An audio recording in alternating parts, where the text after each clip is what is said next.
I'm Annie. And I'm Leah. And this is Lactation Business Coaching with Annie and Leah, where we talk about the smart way to create a compassionate and professional private practice. Let's dive in.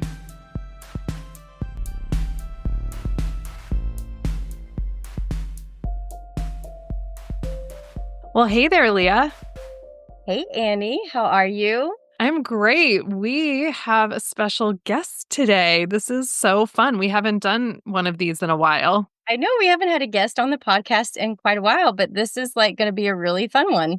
I'm super excited. It was a case of the right question being asked at the right time. So we're joined today by Julia, who is a student at UCSD in the Pathway to Lactation program. And so she reached out and she said she listens to our podcast. And she actually said that listening to our podcast made her really interested in pursuing a career as a lactation consultant, which that just okay, way to I know. get us. And totally warmed my heart. I'm like, oh my gosh. Actually, I always laugh because people sometimes don't realize you have a podcast. And then I'm like, sometimes I forget that there are out there people listening to our podcast because it's just me and you, Annie, here chatting. And then I'm like, oh, wait, there's people listening to this. There and are Julia's people one of them. listening. That's really fun that it was an inspiration. And that means a lot because we're going to one day want to retire. We need to have people coming along to take the torch and keep running. Totally. Well, so Julia asked if she could ask us 6 questions as part of an assignment for school. And so we were like, what if you ask them to us on our podcast and we record the answers and put that out as an episode? So here we are. So Julia, welcome. Thanks so much. It is great to be joining you both. As you mentioned, I'm a big fan of your podcast, and it was definitely one of the contributing factors that gave me the courage to leave my corporate job behind and pursue my training to become an IBCLC. That's awesome. Well, you want to kick us off with the first question? Yeah. So the first question is what is a typical work day for you? All right. I guess I'll go first. So it depends on where I'm at. I work 2 days a week at our pediatric clinic where we staff 5 days a week there, but I'm there 2 of those days.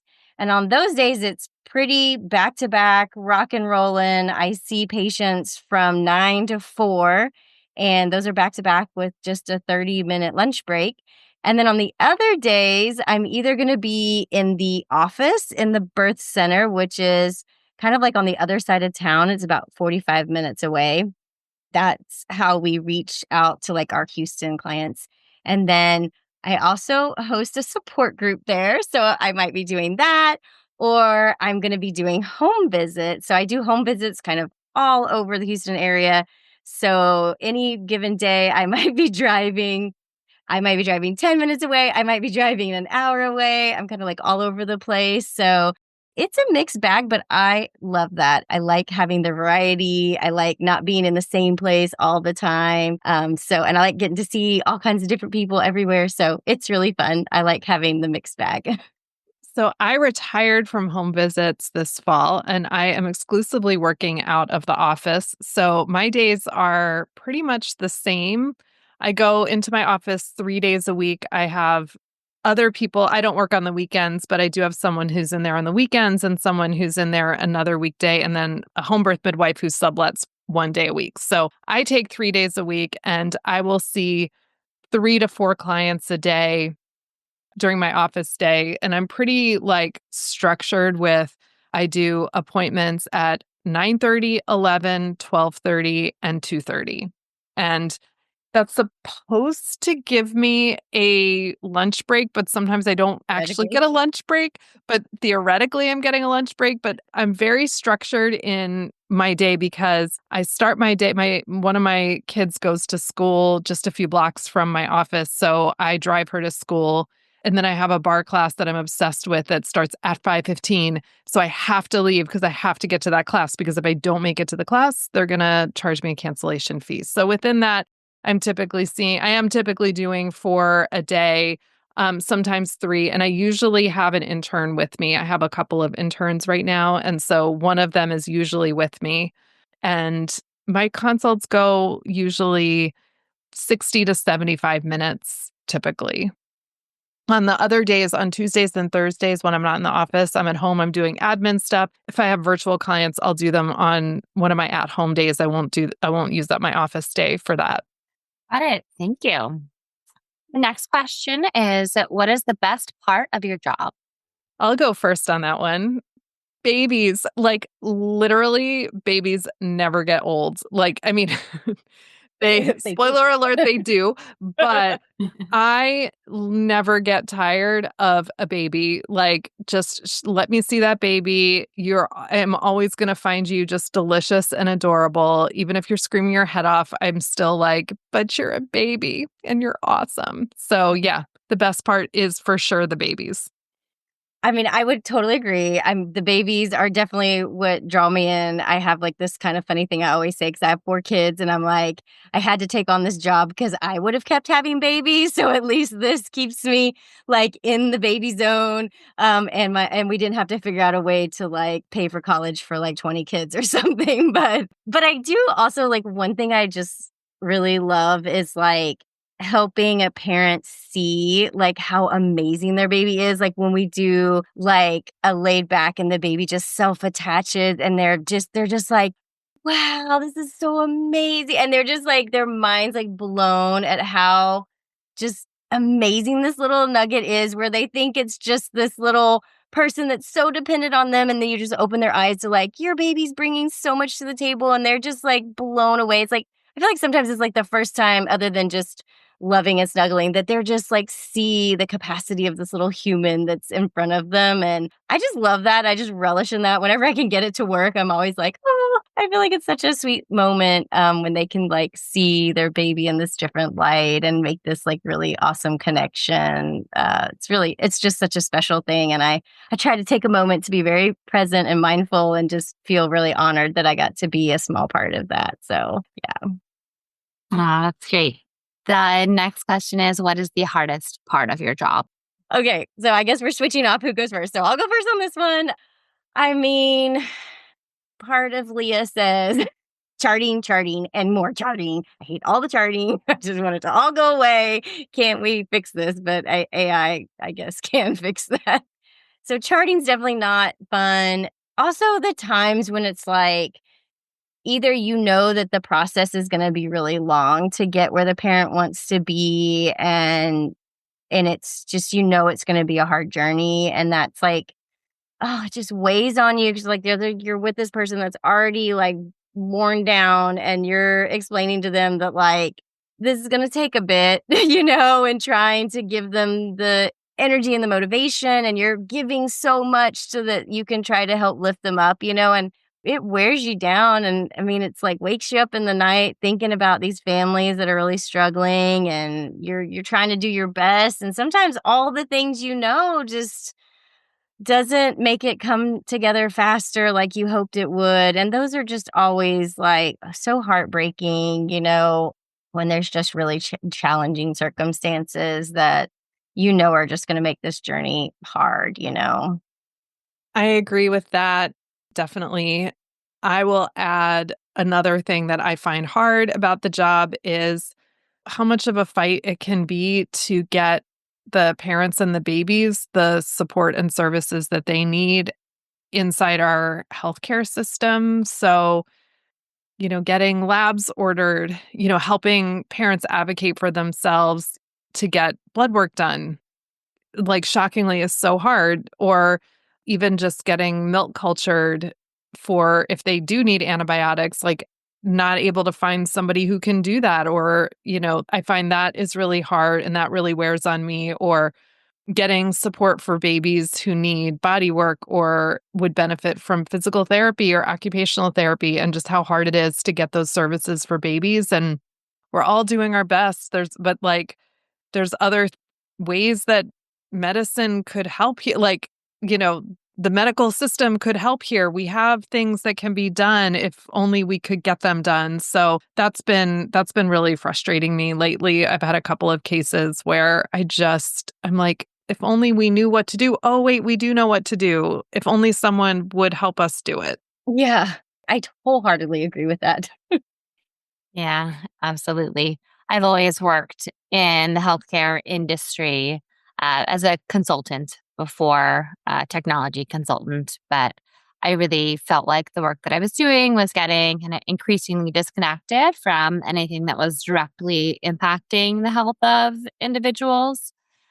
So I do love the idea of it being a lactation consultant because I do feel like it gets me a lot closer to that positive impact in a more direct way. Yeah. Okay. The next question is, what would you have done differently in your career if you could go back in time?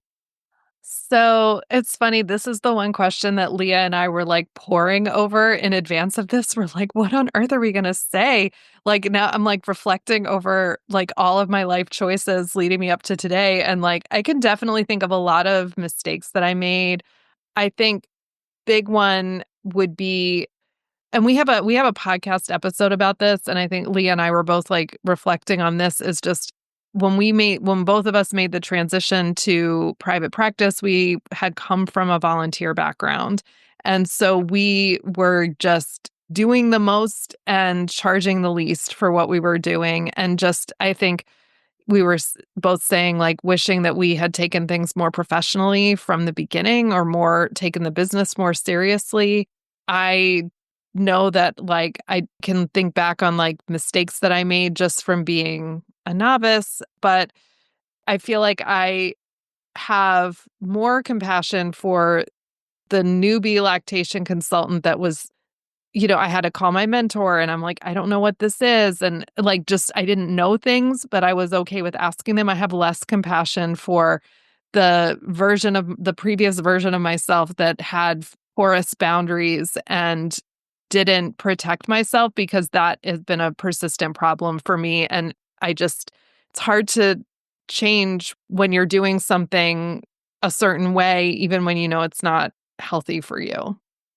Yeah, I would say very similar. I mean, I think I was telling Annie, like, my early regret would be just like not valuing, yeah, my time and like, hey, I went out and I got this education and all this training and that's worth something. And I was just like, no, but I feel bad making people pay. It was such a hard transition to get my brain around. But the other one for me was, like, similar to Annie. I was like, I could see myself racing towards burnout. I can remember, like, very poignant moments where a good friend of mine who's also a doula, and she's just been part of my whole journey as in the world of lactation, and she was like, "Leah, like, nobody can keep up this pace. You need to." She was, like, having a heart to heart, like, "You need to check yourself, like, this is intense," like, and I was like, "No, I'm fine. You don't know me. can go on forever. I'll be fine."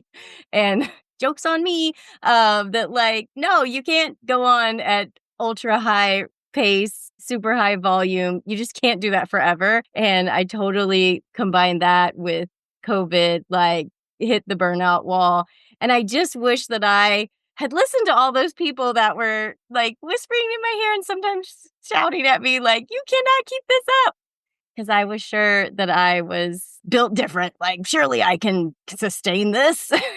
Apparently, I am not. I am just so human, so very, very human. Thank you. Next question is, what do you think the focus should be for the profession of lactation consultants?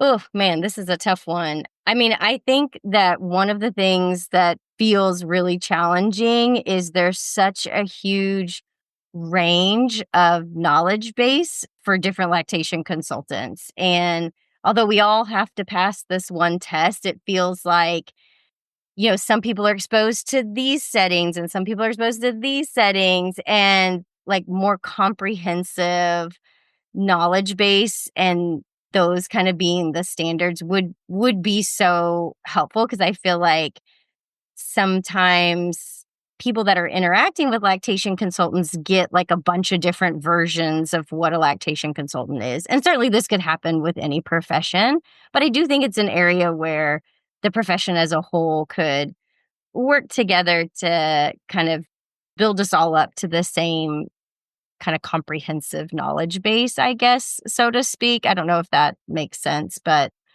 it's definitely something that I feel like, some people only have exposure to one environment that lactation consultants work is happening. And that just is so limited for the wide breadth of all things lactation. So That's so good. Yes, I totally agree with that. It's a really hard question to answer because I have things that I want for lactation consultants as a profession. And then I also have things where I feel like I would like to see lactation consultants focusing more on these things. So I would say, like, in terms of lactation consultants as a profession, being a lactation consultant or being a private practice lactation consultant, I carry a lot of concerns over the impact of these large corporations on lactation. So that the kind of like Uberification of lactation work is deeply troublesome to me. I also have a lot of like qualms about AI technology. As much as I'm learning how to use it and trying to teach people how to use it, I also have reservations about how it's going to affect healthcare and just feeling very worried for the kind of care that lactation consultants like Leah and I are providing, which is so comprehensive. It's so, we've invested a lot in continuing education. We spend a lot of time with these families. We see them for a lot of visits. And I really want us to be valued in healthcare as specialists and as specialists whose work requires time and involves complexity.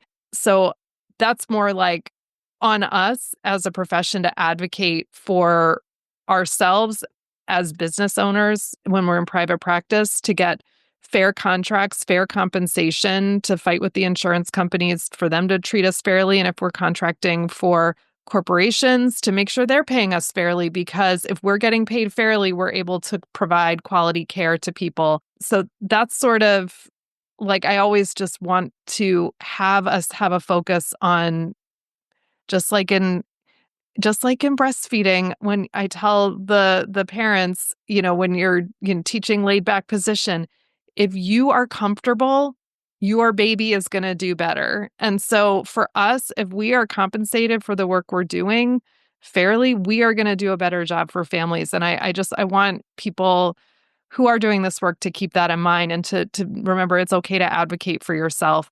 And then I would love to see just a continued focus on deep continuing education and training and more speakers in the field, more people, more new people, new voices.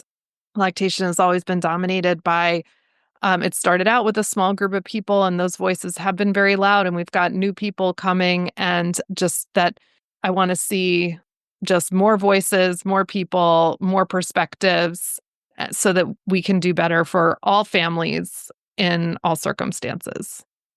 That's great. Well said. Okay, my last question is, what pearls of wisdom would you tell me as someone aspiring to become an IBCLC?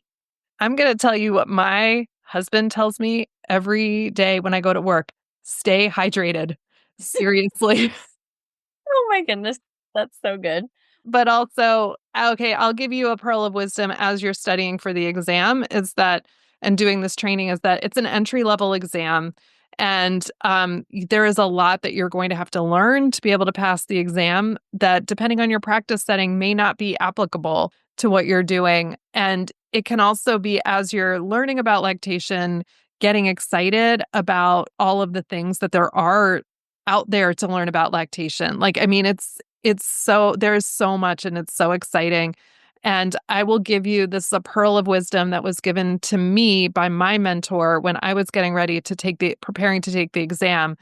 And she said, and I think I asked her some question, or I wanted to know more about something. And she said, I'll tell you now, but you're not going to understand it until after you take the exam. She said, something is going to change in your brain after you take the exam, and you will be able to learn things that you're not able to learn right now. And so don't worry about it. And that was so wise. And it was so true. Like, as soon as I was done and I'd taken that exam and I passed, my brain like opened to things in a way that it wasn't before. So I was glad that she told me that my brain was going to change. I love that. I think I kind of experienced that too, because you're just in like test taking mode and you're just like rote memory of things. And then it's like you just turn all of that turns into like, okay, how does this all apply? Now you're putting into action, and that like action just opens up so much learning for sure. I think my pearls of wisdom would be one, stay humble to all you don't know because it feels like you know so much when you're taking that exam because you're like, literally, I read these giant, thick books and I feel like I could answer most questions in this book. But there's so much nuance when you have two human beings in front of you or more in front of you. There's just so much nuance to it, and just staying open to letting each dyad, triad, whatever it ends up being, be a teacher to you, I think was always something that once I realized how much I could learn if I just stay open to like what is here to learn in each of these interactions, because it is so nuanced. Like no consult is the same as the next, like ever, ever, ever. And which humbles you because you're like, oh my gosh, every time I do a consult, I feel like there's so much I don't know. And the more courses I take, and I'm telling you, I've like taken 1 million courses, it feels like. I feel like every time I take a course, I'm like, that just opened 10 more courses I need to take just to build and build my understanding. And then the other thing would be to build community wherever you are with other LCs. One, because I think the only way we'll ever keep this profession moving in a good direction is if we're genuinely connected as a community and you know, trying to move towards a collective voice. But also you really need support, sounding board, like people to just like, that was so hard, like my back is broken, I leaned over this family for an hour, you know. I mean, it's just all of that. And I'm so grateful for the people that were with me kind of early on, and then like all the LCs that I've grown to know and love and cherish, just everything they give me. And I think you have to seek that out because you can become very siloed if you're not in a group practice. And I think that happens to a lot of people and contributes to, you know, just burnout, number one, but also just, you know, not getting to hear what other people's perspectives are and what other people are going through. You know, it can just stunt your growth as an LC. So more community is always better. That's great. Thank you both so much. I really learned a lot. You're welcome. It was our pleasure to do this, and it was really fun to reflect on this, and to have to answer someone else definitely made us think about these questions and reflect. So appreciate the time. And for those of you who are listening in on the day this comes out, our next deeper dive is coming up on April 22nd. We're going to be joined by Nichelle Clark, IBCLC. She's going to be sharing a case study with us of work she did with preterm triplets. And it is an amazing story. There was a lot going on clinically. I can't wait for her to unpack that for us. I mean, I'm terrified by twins, and triplets I think would do me in, but maybe after this I'll feel like I could handle it. But I'm so excited for that. And you may have also noticed that we're putting little excerpts from our deeper dive onto the podcast feed. So all of those deeper dives are available as part of our monthly subscription. When you are a monthly subscriber, you get live access to join us for a live deeper dive and access to all of our recordings, which go back to January 2020 when we did our very first deeper dive. I wonder what that sounds like now. I can't, I will never listen to it again. I But don't ever. Just don't. yeah, I totally agree that it is just a treasure box of so many wonderful conversations we have. So I just highly encourage everyone, especially like aspiring IBCLCs or people who are new in the field, you will feel like, okay, I'm with my people, even if you're listening to the recording, because you'll start to see that like, oh my gosh, I have that same issue. Oh my gosh, I feel that same way. And again, this is kind of our contribution to trying to build community and keep community as a big part of the IBCLC profession. But I also had a great time having this discussion today. It was so fun to go through these. I felt like it was so like cathartic and reflective. And I'm like, feel very inspired to go out and do my job tomorrow. So I really appreciate you taking the time to ask us these questions. Thanks so much. Thank you so much. If you enjoyed today's episode, please share it with a friend and leave us a review. Be sure to hit that subscribe button so you never miss an episode.